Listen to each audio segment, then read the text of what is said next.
Women are powerful creators. The Align Women podcast features female entrepreneurs, leaders, and other professional women who've demonstrated agency and innovation in their personal and professional lives. I'm your host, Amy Evans.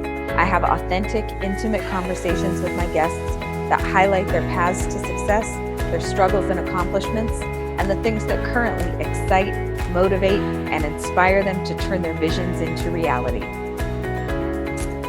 Welcome to episode 7 of the Align Women podcast. I'm Amy Evans, your host and the founder of Align Women, a leadership and networking organization for professional women. This podcast features female entrepreneurs, leaders, and other professional women who've demonstrated agency and innovation in their personal and professional lives. And with me today is Susan Combs. She's the CEO of Combs & Company, a full-service insurance brokerage in New York. In addition to being an insurance broker and a consultant, she often serves as an expert witness in insurance-related cases, and she's a passionate advocate for women in the insurance industry. Susan and I have shared the stage at a few insurance industry events, and we will do so again at the Benefits Pro Broker Expo in Austin, Texas in May. And I'm excited to have her on the podcast. Welcome, Susan. Thank you.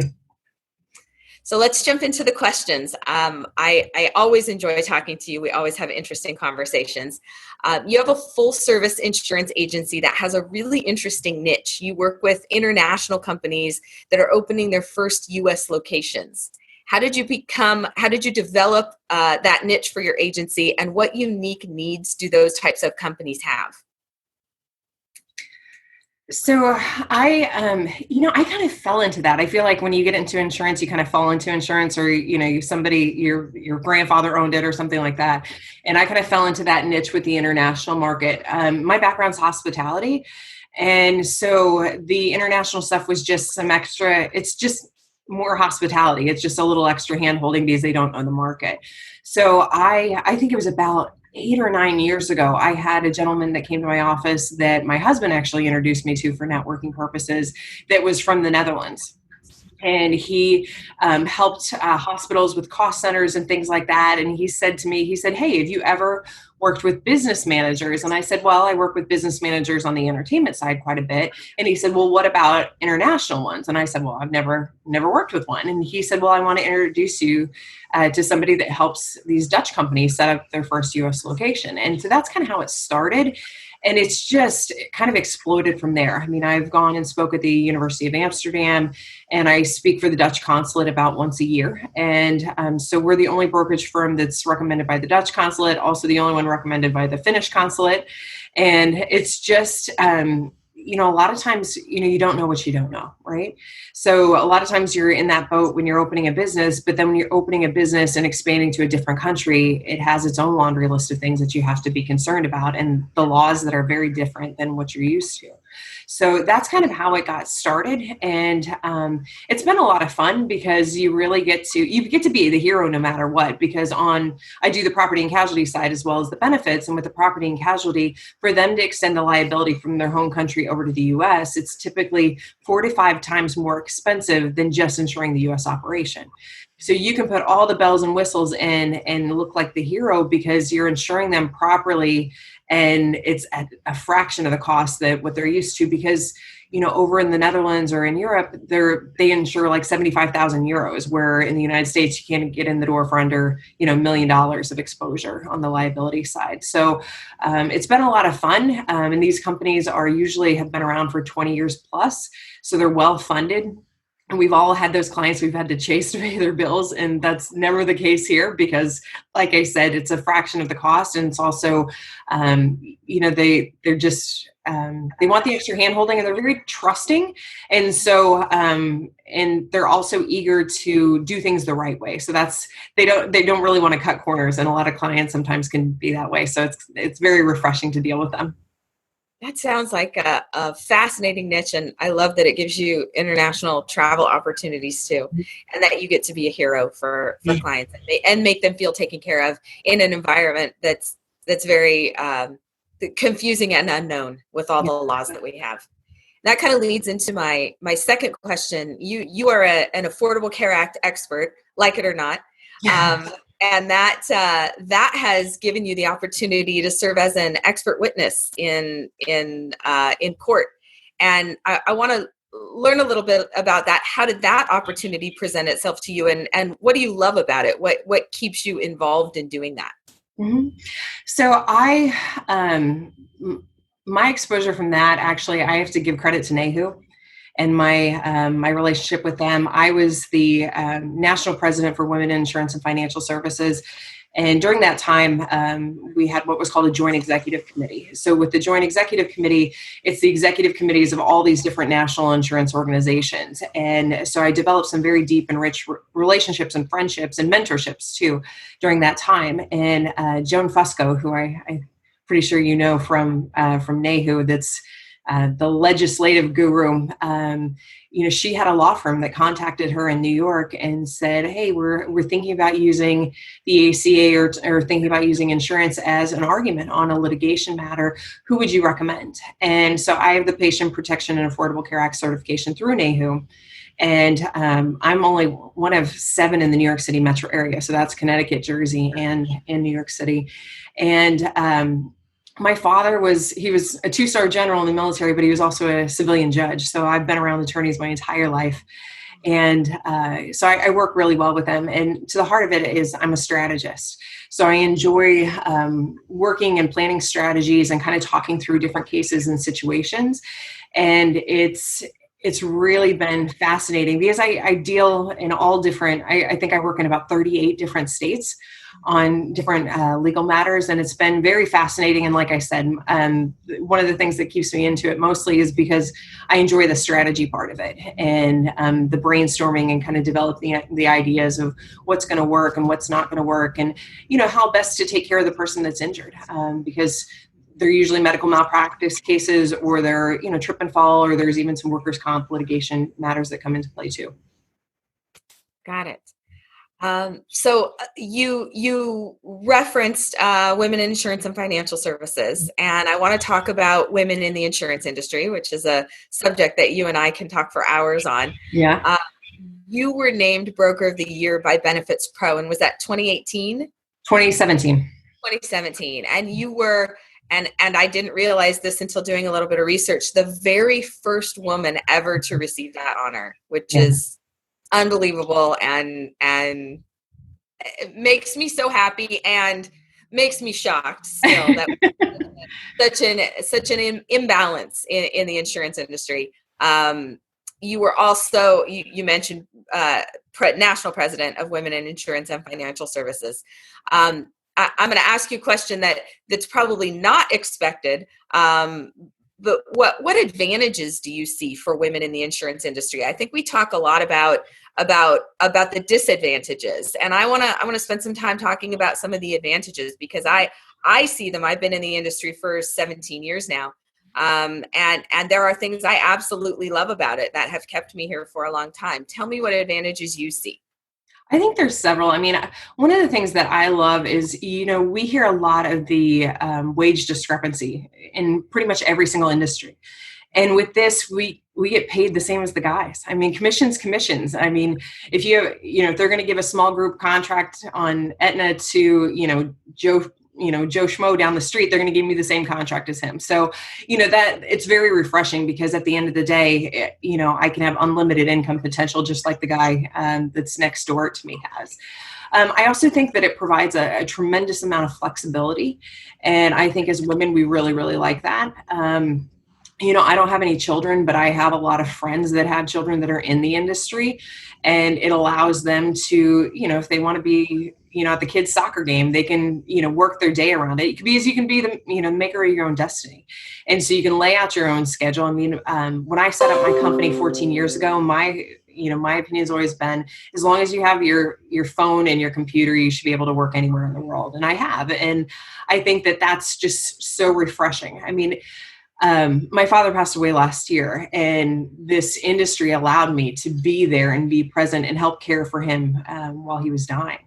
And because I was able to plug in and play and do everything that I needed to get done, but also be there for my family. So the flexibility, I think, is huge. The income potential, I think, is, huge. I also think women are naturally, we like to teach people.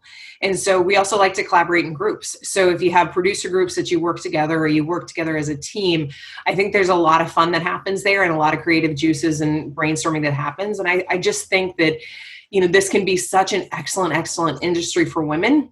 They just have to be willing to give it a shot. And I think that, as well as I know, we eat what we kill, right? So it can be very, very scary sometimes to be like a commission-based platform. But anybody that has talked to me about thinking about getting into the industry, I always say, plan on really, killing it and doing without for 3 years. If you can make up your mind that, okay, I'm going to have to work some nights, I'm going to have to work weekends, I'm going to have to go to every single networking thing that I can get my hands on. When you hit year 3, the phone just rings for you. So I think that's, you have to be willing to give up in the beginning because you'll really gain in the end. I love all of that. The commission piece, I like to say there's no glass ceiling on commissions. And that has been really, really important to me. And I think it's something that in general, the industry doesn't talk about enough. But I totally agree with you. And I love the flexibility. And it's a long game. The insurance industry is a long game. If you want to be successful, it is not a get rich quick scheme. It's a get rich slow scheme. But I was with an insurance carrier for 10 years and the first part of my career, and I still get a significant, and I mean multiple thousands of dollars residual commission check every month as a result of that time. And there aren't a lot of industries that provide that opportunity to anyone unless you can write songs and collect residuals on that or write scripts. And that wasn't my path. So I am very grateful to this industry for the way that it structures compensation to give me the opportunities that it has. So I asked you for advice that you would give to your 20-year-old self. And I loved your answer. You said when you start out, you feel like you have to take everyone on as a client and you're not allowed to be selective because you need them as you're building your business. Have confidence in yourself. The sooner you realize they need you more than you need them, that confidence will shine through. Mm-hmm. Tell me about your process of learning that and how your client selection. It's tired of being yelled at. I totally get it. I had a mentor who called it addition by subtraction. That's good. I like that. That's great. Yeah, when you get rid of a client that you don't like. But you mentioned something about the cringe factor too. I'd love for you to tell me about that. So I would say, God, going on close to 8 to 10 years ago, I would see the phone ringing and I would see who it was on caller ID and I'd be like, I don't want to talk to them. Like, oh, what are they going to complain about now? Because, there's the people in the world that you can never make happy. And so, it finally hit me one day that I was like, you know what? If I don't like this person, why do we have them as for a client? Because you know what? Like it or not, you put your own predispositions on. So it's just like, if you don't like that person, are you really servicing that client how they should be serviced? And maybe, and I also am a big believer in like minds attract like minds. And so, like you said, leading up to this question, at first you have to take everybody. You absolutely have to take everybody because you need to keep the lights on and you're like, oh, you know what, I got to do this. I'll do whatever it takes, type of thing. But once you get to the point where you don't have to take every single person and you can be more selective and you can align them with your values, then you're just going to be a happier person. And I think also like with my employees too, I want them to have a happy work life because they're spending a majority of their time with me too. Yeah. I think that is one of the features, one of the benefits of being an entrepreneur that doesn't get talked about as much as it should, which is that you get to pick your clients. Mm-hmm. And in the beginning, you don't have that freedom. But there is a point in your entrepreneurial cycle where you can realize, like you did, that you get to select your clients. You do not have to work with people that you don't like, that make you cringe when the phone rings.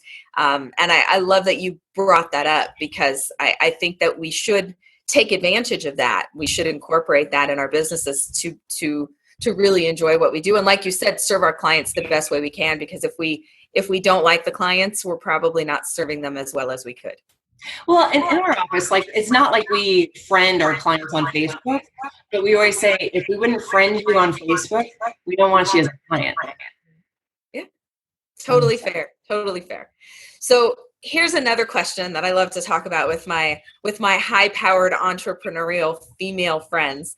How do you carve out time for yourself in all of the work that you do, both business-wise and the organizations that you involve yourself in, and the speaking that you do?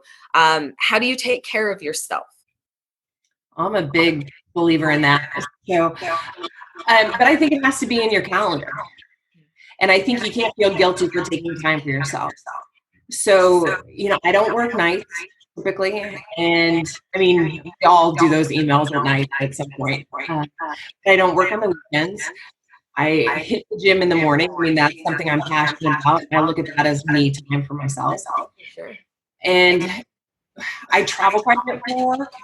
And my whole thing is, I don't care how much I travel. I want to have 12 hours for myself where I'm going to go. So I want to go to a local restaurant, which I'm a big diners, drive-ins, and dives person. My husband's a huge fan, and that's how we typically travel on food. And I want to go see a local thing. I mean, if I'm going to Atlanta for the 17th time, whatever, I'm fine staying in the hotel. But for the most part, like, I want to go to a local restaurant and see like a museum or a thing that gives me kind of a taste of the local culture there. And I look at that as me time as well. I am a big believer in expanding when I travel, like you, for business. I'm totally looking forward to Austin when we go in May. I've never been, and I've heard that it's such a fun town. So I'm bringing my partner with me, and we will take some extra time to do that. One of the things that you mentioned in our earlier conversation was taking time for play sometimes in the middle of the day, going to a midday movie. Yeah. And I really love that, because I see a lot of conversation, especially at the beginning of the year when we're looking at planning and forecasting and laying out our 2020, a lot of conversation about work-life balance. And there's sort of been almost a backlash to that concept now, which I'm kind of in agreement with, that it's all life, that it's life wherever you are. And you talked about, being with your family when your dad was passing away, and being able to work when you needed to and find that time. And to me, I think that we allow work to infringe on our personal lives, and we don't allow our personal lives to infringe as much on work. And I really believe in that midday movie, or in knowing, when I was working for an insurance company, and I had clients all over the place, I had restaurants all over the place too, because I knew if I was going out to see that client, I was going to take a little time to go to that little restaurant or that little coffee shop that I loved. And I think letting your personal life seep in to your work life a little more is a healthy way to find that balance. Well, and I think you also, I mean, it's blended, right? I mean, I think at this point, a lot of it's blended, but I think you also have to have firm boundaries. And so anytime I have a new salesperson that's starting on, I always say to them, I say it's your prerogative if you want to respond to that client at 9:00 at night. But if you respond to that client at 9:00 at night, they're always going to expect you to respond at 9:00 at night. So it's just like, don't shoot yourself in the foot starting out, because learn from my mistakes early on. And so I think that that's something that I always preface that. So like, if I'm speaking at a conference and I know I'm out all day, and then, as well as I know, when we get back to our room, it's like, okay, mad dash, let's catch up. I put that in the email, and I always put my out of office on where I'm at. I'm speaking at Benefit, at Broker Expo this year, and my response time will be delayed, and here's a support email, but I'll get back to you, at the end of the day. And so when I respond, I'll say, I've been speaking at a conference all day. I'm just catching up late tonight, so that's why my response is so late. So I preface that so they know it's outside the normal. I also think too, like, interesting things, like you were saying, like, have some fun during your day. I do a lot of networking one-on-ones. And if the weather's nice, I always have somebody meet me at Starbucks. We grab a coffee, and then we have a park across the street from our office. And so we go walk the park, or we'll go get smoothies and walk the park during lunch. And so then it's different because it's just, we can be in our office all day long and never know, like, is it snowing? Is it raining? Is it a beautiful day? Like, you have no idea. So forcing ourselves to get out, but then everybody else enjoys it too. So it's kind of a nice, win-win for both of us. For sure. I call those meetings in motion, and I like that. That's good. Thanks. So I want to wrap up by having you tell everybody about Wonder Woman Wednesday and where that came from and how people can follow it. Okay. Well, you didn't see my cup. I'll turn it around, but I got a Wonder Woman emblem cup right here. And I'm actually in my home office right now. If we were in my office, you would see Wonder Woman everywhere, but I'm a big Wonder Woman fan from back in the, Underoos days when I was like 3 years old. But so that actually came from Colleen Blum that works with me. And so we have definitely a social media strategy that we always try to do a third. So a third where we share something personal. So for me, I share a lot of my workouts or things like that. I had back surgery about a month and a half ago, so I've been sharing my rehab status. A third where we're informing somebody. So maybe we're sharing an article, talking about cyber liability, different things. And then a third where we're recognizing somebody else. And so that's where, we were trying to decide on different themes for different days. And Colleen's like, what about Wonder Woman Wednesday? And I was like, I love it. So that's how it started. And so, it kind of started a little bit before that where Paul Wilson is my editor for Benefits Pro. And about 3 years ago, he said to me, he said, Susan, he said, he would give me different topics to write on. And he said, I just want something good. He said, there's so much negativity out there right now and so much negativity in our industry. He said, I just need something good. And I said, I got an idea. And so I said, I want to share about the good news of women in our industry because there's so many incredible women in our industry all across the country. And I want to share about the amazing things they're doing. And so he's like, okay, go for it. So it started, it's seriously it's been almost 3.5 years that I've been doing it. And every single month I'm able to recognize 3 women, 2 to 3 women in our industry.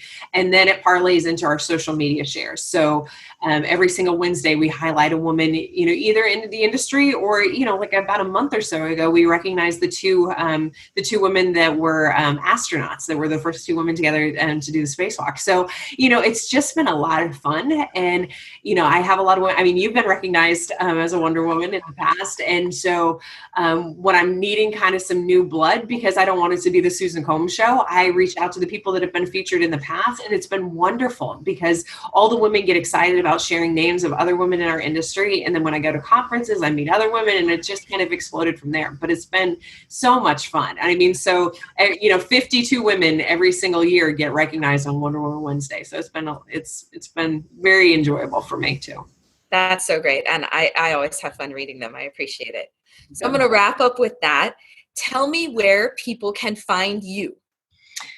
I'm in New York City. So if you're ever in New York City and you want to do like a brainstorming session or grab coffee, I'm always, I travel a lot, so just don't show up on my doorstep. So I might not be there. But I'm on LinkedIn. I'm under Susan L. Combs. On Instagram, it's at Combs and Company. I am on Twitter as the Insurance Vixen. That's not like a brag about my looks. It's that a vixen is a female fox, and they're clever and they figure out strategies. So that's how that handle came about. So, but like I said, I'm in New York City, 234 Fifth Avenue. So that's a pretty easy address to know if you can remember how to count. And welcome to anybody that wants to connect. Wonderful. And we will put all that information in the show notes so that people have access to you and can find you on social media. Super. Thank you so much for joining me today. I really appreciate it. You are always delightful to talk to. Look for more episodes with more amazing women at alignwomenpodcast.com. And we will wrap it up. Thank you so much, Susan. Thanks. Bye. Thanks for listening to the Align Women Podcast. You can find more episodes with more amazing women at alignwomenpodcast.com and visit alignwomen.org to learn more about our leadership and networking organization. This is Amy Evans, and you've been listening to the Align Women Podcast.